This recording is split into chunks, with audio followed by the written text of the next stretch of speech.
You're listening to Catholic Sprouts, the daily podcast for Catholic kids that strives to plant seeds of faith.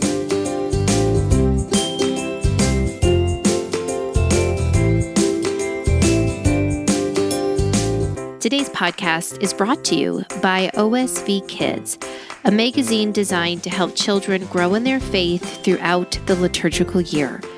To find out more, head to osvkids.com.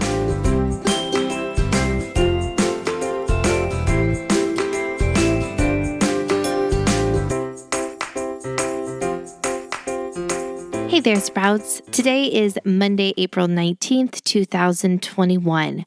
All week long on the Catholic Sprouts podcast, we are going to be talking about a group of incredible saints who just happen to all be Latinos.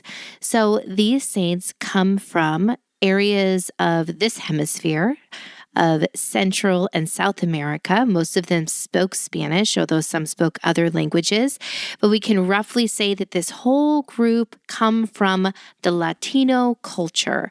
So recently, we launched a new book called Great Latino Catholics. These saints come from that book. So we're going to share their incredible stories. But if you want to also see a really beautiful portrait of these saints so that you can grow closer to them, you can find that book in our shop. So the first saint we're going to talk about today is a saint from Peru, a very famous saint, maybe the only one that you've heard of this week, but her name was Saint Rose of Lima. Now, Saint Rose of Lima lived in the 1500s, so a very long time ago. Her father was a soldier from Spain, but her mother was a native indigenous person in Peru. Now, the very first thing that many people noticed about Rose, first thing that her mother and the servants in her household noticed, was that she was beautiful. In fact, they gave her the nickname Rose. That wasn't her baptismal name, but they gave that to her because she was so strikingly beautiful. Also, when she was just born, a servant in the household had a vision that she actually transformed into the most beautiful, pure rose, which was pretty prophetic about the life that she would live. Now, from a very early age, Rose desired to give herself completely to Jesus and to be a nun. But that wasn't what her parents wanted for her. She was from a noble family, and they desired for her to make a good marriage, marry a good man, and raise a family. But she knew that that wasn't what Jesus was calling her to. So even when she was very young, she began to take on fasting and penances in secret so that she might grow closer to Jesus and she might truly give all that she was to him. But she was beautiful, and many men started to come around to her house asking to marry her or trying to court her. Of course, she knew deeply in her heart from all the time she had spent praying to Jesus that this was not her calling, that she was called to give herself to Jesus, to be set apart for him.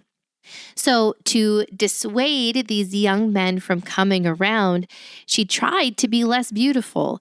In fact, in one time she took hot peppers and she rubbed them across her face so that her face would be scarred and red and puffy. She also cut off her beautiful hair so that she looked like a boy. Now, her parents were not pleased, but they started to see that Rose was already Jesus's, that she was determined to be only his. However, Rose also discerned that she was to stay home, that she was to stay in her family home and not leave and go to a convent. So eventually her family gave her her own room where she could fast and pray, and she dedicated her whole life to this. In fact, eventually, she would only sleep about 2 hours a day because she wanted to make sure that she had enough time to spend with Jesus.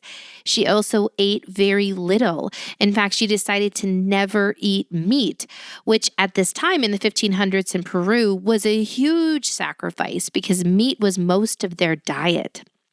And yet she knew that giving up these things would make her closer to Jesus. And she was very close to Jesus. In fact, she wrote about many visions that she had of Jesus and other heavenly figures, including Jesus' mother. She was very close to them. In fact, she would often fall into something called ecstatic prayer, where she would have these visions and she would almost become as stiff as a statue. And people could come and poke her with needles and she wouldn't feel it because she was just in this deep, transfixed prayer. Well, Rose continued. Eventually, her brother built her a small hermitage in their garden, and she remained there in prayer. She oftentimes welcomed the sick and the old, and she would take care of them there while she continued to pray. She also struggled with temptations. Now, as you might know, even if you invest in prayer and take on fasting, you still have to deal with temptations. Sin is always tempting us. So to deal with her own temptations, Rose took on even deeper penances. In fact, she started to wear a heavy silver crown that had spikes in it, but she would cover this with a wreath of roses around her head. She also wore a heavy chain around her waist. But all throughout this, she remained joyful and she remained prayerful. The whole town of Lima showed up for her funeral. They prayed for her intercession. And legend has it that on the day of her funeral, the entire city of Lima smelled of roses. Now, the story of St. Rose of Lima is an extreme one. Not all people are called to such extreme fasting or to take on such brutal penances like to wear a crown with spikes in it. We should only do these things after we have prayed very deeply and also after we have consulted a spiritual director, someone who is also very prayerful, that we ask for advice and guidance. So St. Rose of Lima only did these things after a spiritual director directed her to. So keep that in mind. But I think that we all can do a little bit of what St. Rose of Lima did. We can all dedicate more time to prayer. Maybe not give up all of our sleep, but yes, we can pray more. We can also eat less, and we can do harder things, and we can take on little bits of suffering to fight off temptation. So let's all be inspired by that, and let's all together pray through the intercession of St. Rose of Lima that we can take on small bits of suffering so that we can love Jesus better. That's it for Catholic Sprouts today. We'll be back tomorrow, but until then, continue to grow in your faith and truly sprout into the beautiful creation that God created you to be.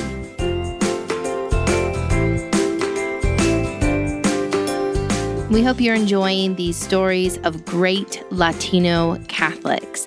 If you are interested in purchasing a board book that comes in either English or Spanish, we invite you to visit the link in the notes for this podcast episode. We also will be offering all of our Saint Like Me board books for just $11 through the end of April.